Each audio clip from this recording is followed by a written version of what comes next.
కాణిపాకం శ్రీ వరసిద్ధి వినాయక స్వామి దేవస్థానంలో సోమవారం రాత్రి సిద్ధి బుద్ధి సమేతుని గణనాథుడు సర్వాలంకృతుడై బంగారు రథంపై అధిరోహించి ఆలయం ఆడవీధుల్లో విహరిస్తూ భక్తులను కటాక్షించారు. కాణిపాకం శ్రీ వరసిద్ధి వినాయక స్వామి ఆలయంలో ప్రతి నెల పౌర్ణమి అనంతరం సంకటహర చతుర్థి రోజున స్వామివారికి స్వర్ణ రథోత్సవం నిర్వహిస్తుంటారు.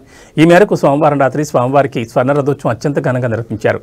ఈ సందర్భంగా సిద్ధి బుద్ధి సమేతుడైన గణనాథుని ఉత్సవమూర్తులను అలంకార మండపంలో ఉంచి సర్వాంగ సుందరంగా అలంకరించి ప్రత్యేక పూజలు చేసి ధూపదీప నైవేద్యాలు సమర్పించారు. అనంతరం మంగళ వాయిద్యాల నడుమ ఆలయం నుంచి స్వామి అమ్మవార్ల ఉత్సవమూర్తులను ఆలయం వెలుపలకు తీసుకొచ్చి మిరిమెట్లు గొలిపే రీతిలో అలంకరించిన స్వర్ణరథంపై ఉంచి అర్చక స్వాములు మరోమారు ప్రత్యేక పూజలు నిర్వహించారు.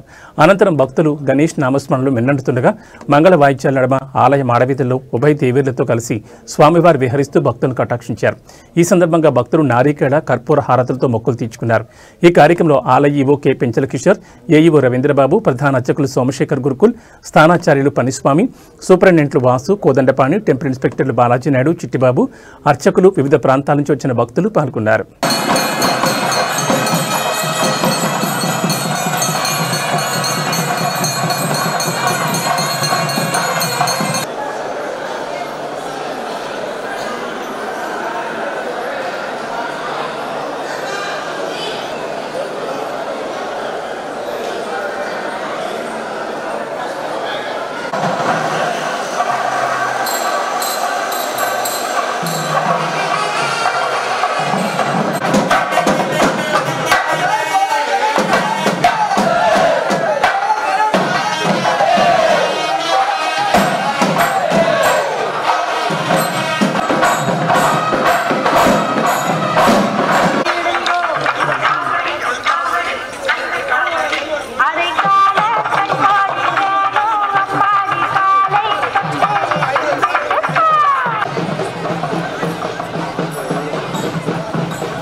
విశ్వ